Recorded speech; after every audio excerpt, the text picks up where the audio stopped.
How powerful is Thor? This is a very divisive topic in which a lot of people have tried to answer, but if we're being really honest, most people seem to get it wrong. A lot of people tend to consistently and tremendously downplay Thor, look past his feats, and generally don't really understand the level of his feats or just how strong he truly is.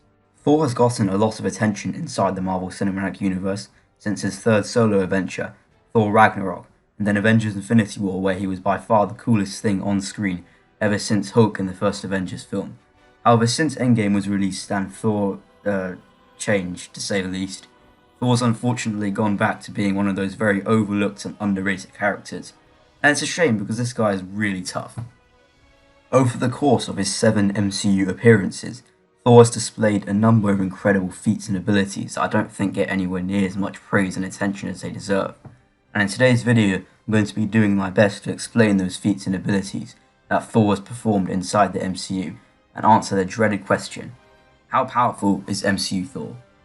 And yeah, if you're still wailing about how Thor and Hulk are nerfed in the MCU and weaker than in the comics, well, the whole point of these videos is so you don't come out of them still thinking the MCU has made an embarrassment of these characters. Because really, they haven't at all, and you're about to find out why in today's video, starting with none other than Thor. Before we begin, I'd ask you to please leave a like on this video and subscribe to our channel with notifications set if you want to see more content like this, and if you want to see us scale any more fictional characters, then just leave a comment down below with your suggestion and we'll try and get back to you ASAP. Also, please bear in mind that the Thor we will be scaling in this video is the MCU's version rather than the comics, and all the source material we will be using comes from the MCU, and that includes the MCU canon comics, so if you see a comic strip appear on the screen, just know that's at least relative to the video, okay? Alright, with all that out of the way, let's begin. So the way this is going to work is we're basically going to be breaking down all of Thor's stats, including his strength, speed, durability, attack potency, and lightning, along with any other abilities present of his inside the MCU. And once we've finished covering each category, we'll fill in the checklist that's present on the screen right now, with the appropriate scale. So say for example we concluded that Thor has planet-busting strength, we'd simply fill in his strength category at planetary, as shown on the screen right now. This is going to be the method we'll be using for all our power scaling videos, as personally I just find this to be much easier in putting together each character's stats into one, rather than just trying to memorize it all off by heart, but we hope you enjoy our method, and if not, just try and stick with the plan, alright? So as you can see, there are in fact 3 different categories for speed: reaction time, travel speed, and combat speed. And the reason why they're all separate from each other is because, well, they're simply not the same. If one character can fly at the speed of light, it doesn't necessarily mean they can react to a light speed attack or throw a punch at light speeds. You see where I'm getting at here? I just think it's more accurate to split speed into these 3 sections as you can come up with a more reliable answer. Now, before we begin scaling Thor's stats, I just want to give you all a little quick background detail on Thor, just so you have an idea of who we're really discussing here, because a lot of people don't actually know who Thor really is or what kind of form of training he has had, and this is all actually pretty vital when discussing Thor's power. So let's begin. Thor is the second born of his father Odin, the All-Father and Protector of the 9 Realms. Thor's been alive for over 1500 years, in which he has constantly went from planet to planet, fighting off and killing what he describes as over twice as many enemies as that, and he even claims that he never once has lost one of these battles. So this all confirms that Thor is by far the most experienced of all the Avengers, and has likely battled against beings of all kinds of strengths, speeds, and power levels, putting him at an automatic advantage against any opponent he comes across, as he likely has a ton of knowledge on how to beat them. Thor's high experience level means he pretty much has an instant mastery over all kinds of weapons and machines, including swords, axes, hammers, spears, and spaceships, and he has incredible knowledge of the 9 realms and some of the treasures it holds. Thor trained in the arts of battle and has practiced it for thousands of years under the guide of his father Odin, who, just for reference, is one of the most powerful beings in the cosmos and has been alive for over 500,000 years. And so of course this means that Thor is extremely skilled in hand-to-hand combat, and in fact he's so skilled that he was able to... Some of the most highly trained professionals in the world look like a bunch of minimum wage mall cops. In the words of Phil Coulson, being an Asgardian, Thor is gifted with supernatural powers that far surpass the other Asgardians, being only inferior to that of his father Odin and sister Hela. These powers include superhuman strength, speed, stamina, and durability, that are all natural to Thor's Asgardian physiology, along with his ability to control magic to a degree, which when combined with his physiology, means he's a literal god. In fact, Thor is so immensely strong that he often has to hold back during a fight, just so he doesn't cause destruction to his surroundings. This was notable in several instances, including his battle with the Hulk on the Helicarrier, his fight with Iron Man, and both his battles with his brother Loki. It should be noted, however, that letting his good healthy condition be neglected can extract a heavy toll on his power, which was evidenced during Endgame when Fat Thor was unable to even do anything to an Infinity Stone to deprive Thanos. But nonetheless, Thor was still easily one of the strongest beings on the battlefield, and proved to put up a better fight than most of his fellow Avengers did. Combine all these attributes together and you already have a pretty impressive guy, but let's now actually take a look at his stats and feats in order for us to properly scale Thor. So first let's begin with strength, and before we talk about Awakened Thor, I just want to give you all a little insight on pre-Awakened Thor, because an awful lot of people like to just trash all over this version of Thor and call him weak, and that's just blatantly false, and you'll see why. Even before awakening his true power, Thor could easily send opponents flying away with his attacks. He could harm high-tier characters like Hulk and enhance Malekith with his physical strikes, he could punch apart spaceships with his bare hands, and he could effortlessly throw his enemies several hundred feet away with one arm. Thor's been able to consistently hold his own against entire armies before, including that of Laufey and his Frost Giants, taking most of them out in just a single hit from Mjolnir, and he's done the same thing with Surtur and his Fire Demons, defeating the Fire King and getting the job done like it was a stroll in the park, once again proving to be a one-man army. And just keep in mind that the Frost Giants are each superhumanly strong and durable, even rivaling that of his Guardians themselves, and yet they were almost like punching bags to Thor, as he was seen going through their entire army one by one, and the same can be said for Surtur and his minions. To be honest with you, I find both these showings to be vastly overlooked and not talked about enough, as quite honestly, fighting against an entire army by yourself, let alone against powerful aliens twice your size, is something you should get a huge lot of credit for. Not to mention, Thor wasn't even trying that much and was literally having visible fun with these guys. I can imagine what he could do if he was really trying. In an MCU tie-in comic, Thor was also able to defeat Ymir, who was wielding an axe that could cut through the fabric of reality. And of course, Thor's most common rivalry whilst pre-awakening has come from none other than the Hulk.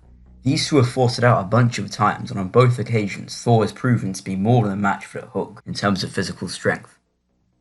In the first Avengers, despite being severely weakened from Odin's dark magic, Thor proved to be the Hulk's physical equal in his fight, as he was able to block Hulk's strike using both hands, even whilst the latter was pushing down with all his body weight. To give you an idea of how strong Hulk is, it was estimated by one of the co-writers that the Chitauri Leviathans presented in the film weigh about 3 million tons, and of course we all know of how Hulk was able to casually backhand and completely stop one of these Leviathans dead in its tracks using just one hand. If we compare this to his fight with Thor, Hulk was unable to overpower Thor even whilst pressing down with his entire body weight, so we can therefore make the assumption that pre-awakened Thor can move around 3 million tons with his bare hands. Pretty impressive, right? And that's not even taking into consideration that Thor was weakened in this film, so he very likely could move even greater weights. In Thor Ragnarok, the God of Thunder has his second encounter with the Hulk and displays a number of pretty impressive strength feats. Thor could effortlessly send Hulk flying a couple hundred feet with a single hammer strike, and land several good counter hits towards Hulk using both his hammer and his own fists to stagger the rage monster. Whilst Thor was eventually overpowered by Hulk towards the end of the fight, it is important to note that he was very clearly holding back for the majority of the fight and wasn't going his hardest on Hulk. And in addition to this, Hulk had the advantage of increasing his strength with his anger, so he was notably far stronger than in his base form at the start of the fight. But by far Thor's greatest feat before awakening his power was all the way back in Age of Ultron. Yeah, remember that one time Thor destroyed an entire city in just one hit from Mjolnir? Yeah, that feat. If I elaborate a little more, with a little help from Iron Man, Thor was able to crack the vibranium core with his raw strength alone and completely vaporize the capital city of Sokovia in just one hit from Mjolnir.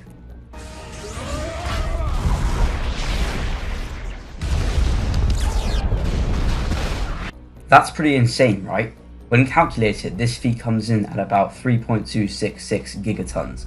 which would put Thor at large mountain level. To put this into perspective, the most powerful nuclear weapon ever detonated, the Tsar bomb, yielded roughly 50 to 58 megatons of energy, and so comparing this to Thor's Sokovia feat, this means that Thor's Mjolnir strikes are roughly 65 times stronger than this same nuclear weapon. So hopefully all that's now changed your mind on pre-awakened Thor, and convinced you that he's still always been a top tier character. And yeah, while fighting against Hulk and busting entire cities is truly awesome, none of this really compares to what comes next. After receiving visions from Odin's spirit, Thor finally unlocks his true power, which had always been lying inside of him since childbirth, and as a result, he became significantly stronger than before. This was notable when Thor easily overpowered Hulk after being beaten badly prior to this, his punches now sending Hulk absolutely flying in the air and creating devastating shockwaves the size of small buildings. Thor also contended with Hela for a short while, and while he was ultimately no match for her, he still competed with her temporarily and put up a reasonable fight. Just remember that Hela's strength allowed her to single-handedly slay down an entire army of Valkyries, and casually crush Mjolnir in her hand like it was nothing, so Thor being able to even fight her is definitely something to be acknowledged. However, cut to Infinity War, the best MCU movie by the way, and Thor finally shows us just how much he can do with his new power. When attempting to restart the Forge and awaken the heart of the dying star, Thor was able to successfully remove the gigantic rings of Nidavellir using his pure strength alone. These rings have been confirmed to be the size of a small moon by one of the artists working for Infinity War, and when calculated, they weigh almost 10 times heavier than Mars' largest moon Phobos. So using these two sources and calculations as a guide, you can pretty easily scale Awakened Thor to have small moon level strength with his fists alone, or in other words, Thor can move small moons and large asteroids. And shortly afterwards, Thor was also able to hold open the iris in Nidavellir's star for several minutes, while simultaneously tanking the full output of the star. So in conclusion, Thor's strength scales nicely to small moon level based on his current greatest showing so far, although he could possibly scale even higher than this, considering he was able to put up a grapple against Thanos, who scales much higher than moon level.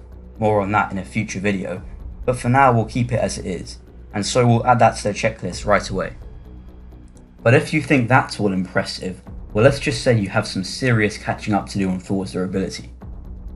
So just like with his strength, Thor's Asgardian physiology gifts him with immense superhuman durability and nigh invulnerability, allowing him to survive ridiculous amounts of force and damage that would annihilate most other opponents, and heal at a rate much faster than that of a human.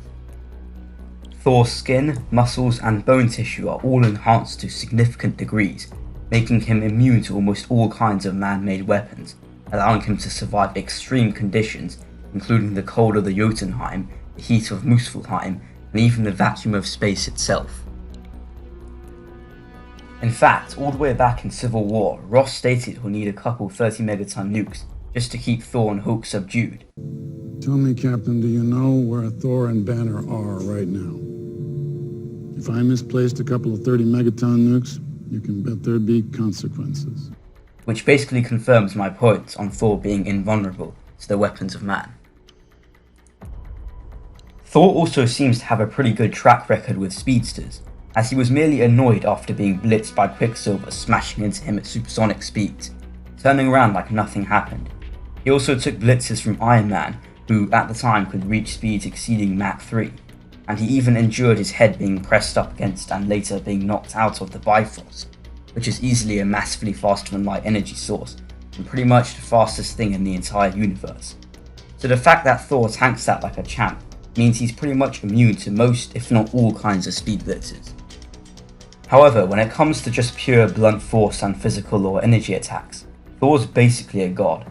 Thor's completely no-souled multiple blasts from Odin's legendary spear Gungnir, which channels the Odin Force, one of the most powerful energies in the universe, and these same attacks have easily disintegrated frost giants, including King Laufey himself, in just a single blast. So clearly these energy blasts are insanely powerful, and Thor should have great respect for tanking these with little difficulty. Thor also took the explosion of the Bifrost Bridge at point blank range with absolutely no difficulty at all, and has also endured the destruction of Sokovia, which when calculated comes in at over 200,000 tons of force, or large town level. And most notably, Thor's been able to take extreme punishment from some of the galaxy's strongest beings in existence without going down, like he's basically a tank, and many of those opponents scale much higher than Thor does, which would mean his durability is considerably greater than his strength. One such being was his sister, Hela, whom Thor was capable of suffering massive amounts of damage from, including multiple stab wounds, chokeholds, and pretty much whatever she threw at him. But in order to find out how impressive that is, we'll need to take a look at Hela's greatest strength feat, which just so happens to be crushing Thor's hammer, Mjolnir. When calculated, this feat comes in at about 13.5 zetatons, or small planet level, and so Thor, being able to take persistent damage from Hela, should easily scale to this level as well. Thor's also shrugged off some of the Hulk's most devastating and powerful attacks throughout the years. The first time when he was weakened, he had nothing more than a barely visible nosebleed and a mere smile, and the second time, he didn't even shed one drop of blood despite being struck in the face with multiple overhand strikes from an enraged version of the beast. And as we all know, that green fist certainly isn't anything to be messed with, as most who cross its path don't come out looking too well. During his very forgettable second movie, Thor was able to withstand similar sorts of punishment from the Curse, whose strength greatly surpassed his own. Thor was hit in the face with repeated ground-shaking punches and had a 500-ton boulder plunged at him with tremendous force, and he was still going even after all this. But that's not all. During Endgame, Thor was able to suffer several blows from a non-holding back Thanos, who was fighting harder than he ever had before in the previous movie. Even whilst holding back and not using all of his strength, Thanos has been able to completely obliterate all of the other Avengers with his attacks, including the Hulk, Leading Edge Iron Man, and Captain Marvel. So this basically confirms that Thor is in fact the most durable of all the Avengers. We will be releasing a video scaling Thanos pretty soon, so please stay tuned for that as well. However, to put it simply, Thor should scale much higher than all the other Avengers, successfully taking hits from Thanos and still remaining in the game. And whilst he's come across multiple physical opponents before, Thor's also had his fair share of encounters with Infinity Stones, and lived to tell the tale. After all, we've seen him resist the force of the Power Stone being literally impaled in his skull, and he's also survived the explosion of his ship, which was caused by none other than the Power Stone. And Thor's physical state is crucial in this scene, as he's clearly been badly beaten and significantly weakened beforehand. However, that's not the only time Thor's come into contact with an Infinity Stone. In Thor: The Dark World, Thor tanked multiple blasts from the Ether, aka the Reality Stone, and he seemed to be mostly unscathed. The Ether's power is very clearly stated to be universal according to multiple sources, including the MCU canon comics, the MCU visual dictionary, and the actual film itself. He's gonna unleash it. Not just on Asgard or on a star. Malekith is gonna destroy everything.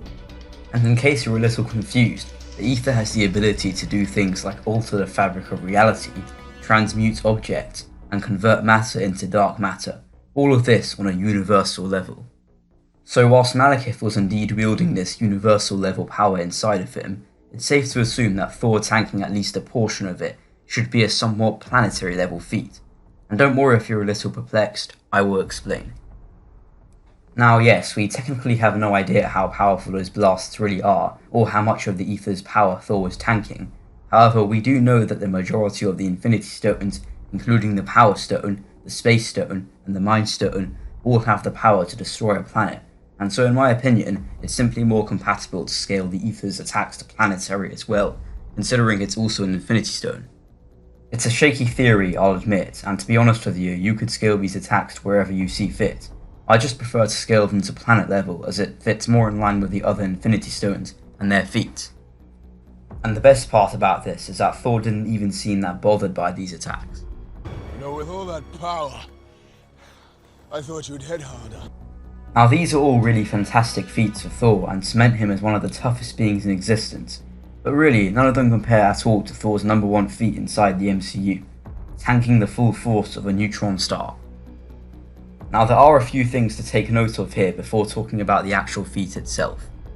Firstly, Thor would have not only had to resist the full energy output of the star, but also its heat, pressure, and gravitational field strength, which can be up to 200 billion times stronger than that of Earth's, mind you, as well as the magnetic field strength, which can be up to 100 million times that of Earth's at a low end. And these are details people often forget about that do heavily factor into the feat overall. An awful lot of people have attempted to calculate this feat, and more often than not they conclude that Thor is not star level for this feat and could not survive the actual full force of a star, and the reason is usually something along the lines of creating or destroying a star is not the same as the amount of energy that same star can output. These people are clearly missing out one very crucial line from the film. You understand, boy? You're about to take the full force of a star. Now my question to you guys is, why the hell would Eitri specifically imply this to Thor if he was wrong? And why the hell would the directors feel the need to include this line in the film if they were lying? He clearly says to Thor that he'll be taking the full power and force of this star, and so frankly I see no reason as to why this feat isn't star level. And in case you're unaware, Eitri has actually been down there working in that place and forging weapons of the exact same process for a millennia. I'm pretty sure he knows what he's talking about when he says this to Thor.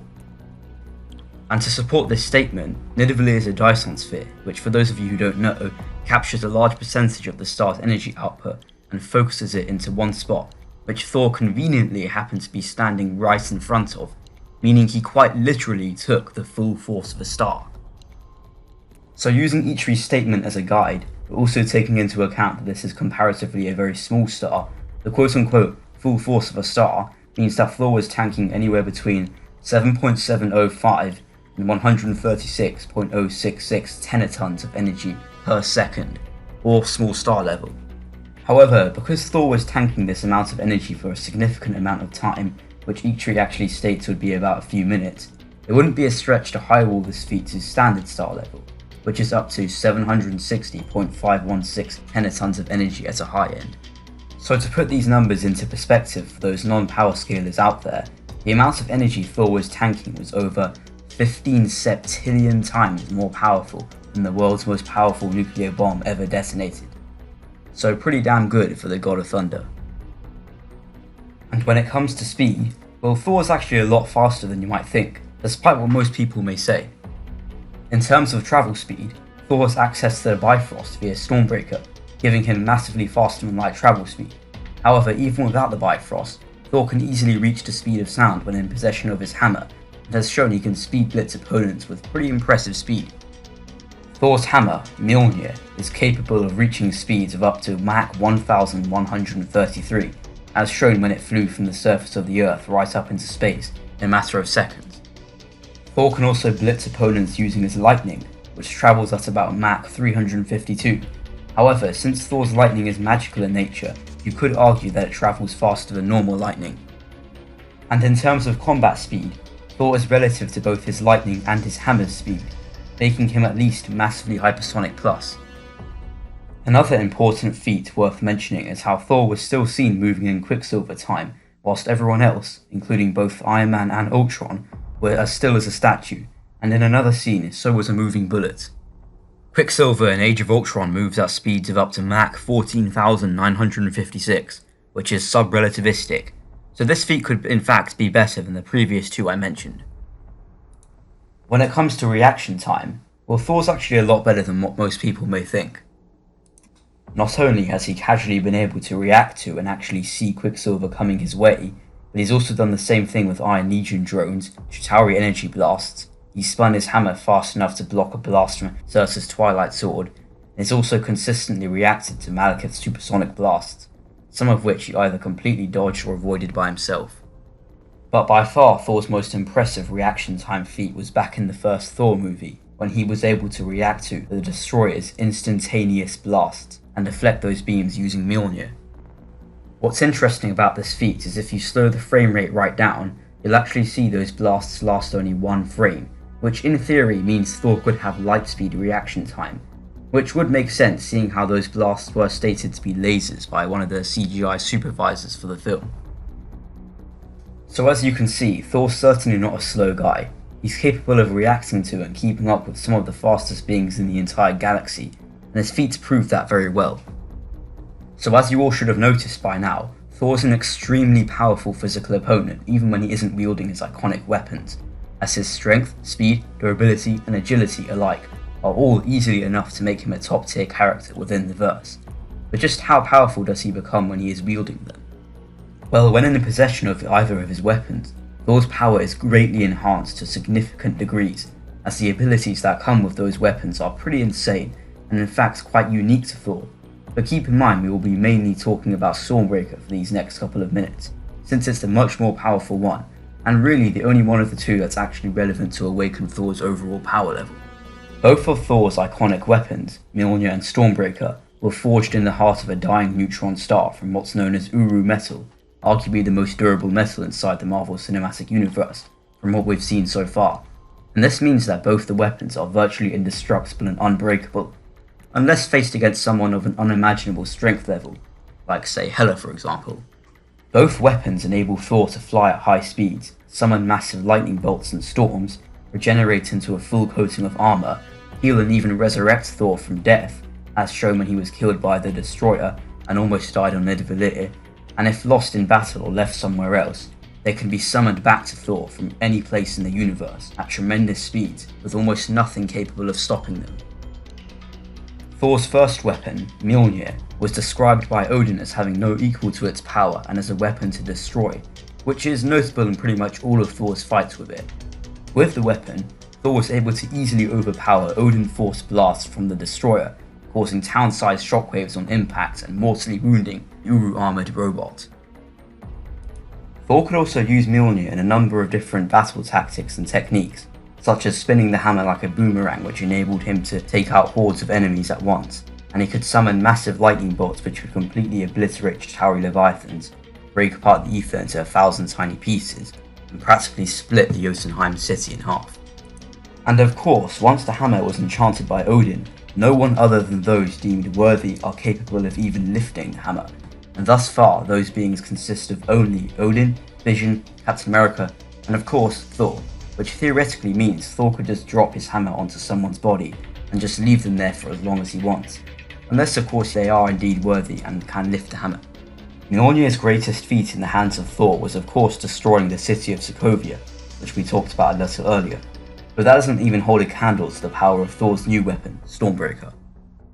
Just like with Mjolnir, Stormbreaker has all the abilities that include lightning bolts, weapon summoning, flight, etc., except this time Thor doesn't need to spin his hammer super fast to fly, he can just do it automatically. But unlike Mjolnir, Stormbreaker was not deemed with the worthy enchantment. However, it should be noted that it takes beings of extreme physical and mental strength to be able to wield the weapon, as Thor warned the Guardians of the Galaxy when they requested a weapon like his that they simply lacked the strength to do so. Don't you think that we should all have a weapon like that? No. You simply lack the strength to wield them. Your bodies would crumple as your minds collapsed into madness. Only beings with cosmic level strength, such as Thanos, or those worthy of lifting Mjolnir, such as Captain America, are capable of wielding Stormbreaker. So with all that out of the way, just how powerful is Stormbreaker? Well, according to Eitri, Stormbreaker is a king's weapon and meant to be the strongest weapon in Asgard's history, automatically putting it above the likes of Mjolnir, the Eternal Flame, and even Odin's legendary spear Gungnir. Stormbreaker gives Thor complete access to the Bifrost, which we already stated gives him MFTL travel speed, and allows him to travel anywhere in the 9 realms. But what we didn't mention is how the Bifrost is also capable of destroying entire planets, which was stated by Heimdall in the first Thor movie. Couldn't you just leave the bridge open for us? Leave the bridge open would unleash the full power of the Bifrost and destroy Jotunheim with you upon it. Meaning that Thor can use the Bifrost to destroy planets. Thor's been able to create massive craters and casually destroy multiple of Thanos' dropships using the weapon, along with easily cutting off parts of Thanos' body, including his arm and head. But the feat I really want to focus on here is that time when Thor did this.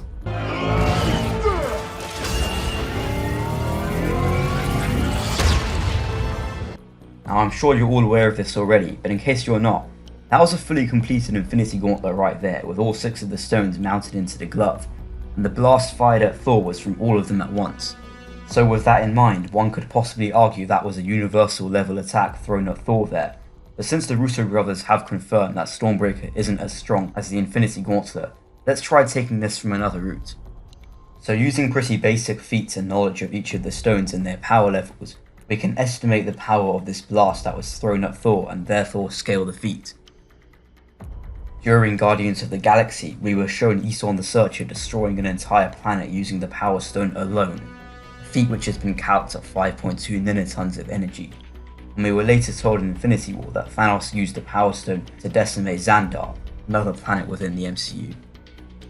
So using these two very blatant feats, we can very easily conclude that the Power Stone alone has a planetary destruction level. Additionally, S.H.I.E.L.D., who have been researching the Tesseract for over 50 years, believes it has the potential energy to wipe out the planet, and Thor stated that the Mind Stone could unleash more chaos than what Wanda saw in her vision of Ultron, and what was that vision? The Earth's destruction. So using these feats and statements as a baseline, it's safe to say that the Infinity Stones individually each have a planetary or more destruction level, and seeing how the blast that was shot at Thor was from all 6 of them at the same time, and Thor was able to slice through it like a hot knife in butter, Thor should easily scale above planetary with Stormbreaker and have an attack potency of multi-planet level. So basically this means that Thor is capable of destroying multiple planets at a time with his new weapon. Pretty big jump from Mjolnir, right? And despite primarily being a physical opponent, Thor actually has a lot of versatility on his side and a lot of other abilities. And of course, being the god of thunder, that includes his lightning. He already established that Thor's lightning is crazy powerful just when focused through his hammers. However, once awakening his true power, Thor's lightning becomes even more powerful. Thor was born with the ability to manipulate all kinds of electricity and electrical energy, to the point where he can harness sparks of lightning all over his body and massively enhance his strikes with his lightning. And seeing how he literally has electricity flowing through his veins, he could very well be immune to lightning itself. Thor can summon massive lightning bolts from the sky and his surroundings, hitting multiple enemies at a time, and he can even use this to his advantage by manipulating electrons and atoms in the air to pull enemies closer in so he can finish them off. So he doesn't even need to physically touch his opponents to damage them. So I guess you could think of this as some sort of discount telekinesis.